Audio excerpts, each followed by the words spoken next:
નમસ્કાર દર્શક મિત્રો, સત્યમેવ જયતે લાઈવ ન્યૂઝમાં આપ સૌનું હાર્દિક સ્વાગત છે। વડોદરા મહાનગરપાલિકાની વડી કચેરી ખાતે નવા ડેપ્યુટી મ્યુનિસિપલ કમિશનર વહીવટ કેતન પી જોશી અધ્યક્ષ સ્થાને તમામ વિભાગના અધિકારીઓના પરિચયની સાથે તથા સંકલન બેઠક તથા વડોદરા મહાનગરપાલિકાની તમામ વિભાગની કામગીરીની વિસ્તૃત માહિતી અંગેની બેઠક યોજાઈ।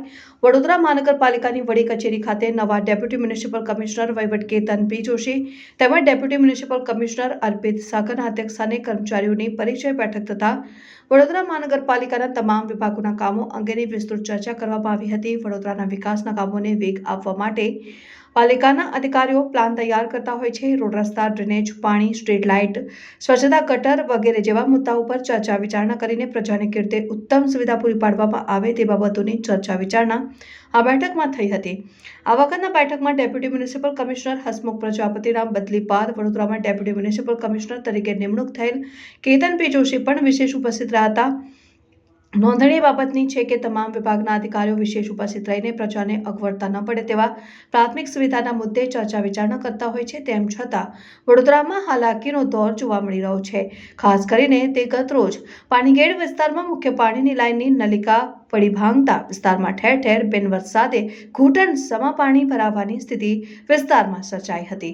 ત્યારે પાલિકાની ગંભીર બેદરકારી જોવા મળતા આજ રોજની બેઠકમાં ડેપ્યુટી મ્યુનિસિપલ કમિશનર આ અંગે પણ ચર્ચા કરી યોગ્ય નિરાકરણ તે માટે પણ પાણી પુરવઠાના અધિકારીઓને ડેપ્યુટી મ્યુનિસિપલ કમિશનર વહીવટ કેતન પી જોશી દ્વારા તાકીદ કરવામાં આવી છે।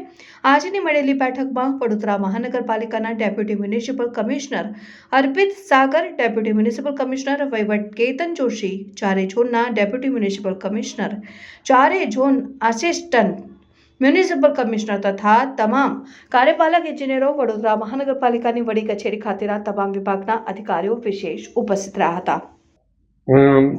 વડોદરા મ્યુનિસિપલ કોર્પોરેશનની જે સંકલન મિટિંગ માનનીય કમિશનર સાહેબના અધ્યક્ષસ્થાને મળે છે તેમાં આજરોજ વિવિધ પ્રોજેક્ટ્સ ઝડપથી પૂર્ણ થાય, એમાં ડીલે ના થાય। ખાસ કરીને સ્વચ્છતા સર્વેક્ષણ, સફાઈની કામગીરી અને જે પ્રોજેક્ટ્સ ચાલે છે એના વિના વિલંબે ઝડપથી પ્રક્રિયા હાથ ધરાય અને મહત્તમ લોકોને સુખાકારી માટે સવલતો ઊભી થાય તે પ્રકારની સૂચનાઓ આપવામાં આવી છે। ખાસ કરીને વાત કરીએ તો પ્રાથમિક સુવિધાને લઈને રોડ રસ્તા છે, પાણી છે, ડ્રેનેજ છે, તે લઈને કોઈ વિશેષ દરેક જે ચાલુ પ્રોજેક્ટ્સ છે એમને ત્વરિત કામો પૂરું કરાવવા માટે તમામ ઝોનના એક્ઝિક્યુટિવ એન્જિનિયર અને વિવિધ રોડ બિલ્ડિંગ પ્રોજેક્ટ્સના એક્ઝિક્યુટિવ એન્જિનિયરને આ અંગે જરૂરી સૂચના આપવામાં આવી છે।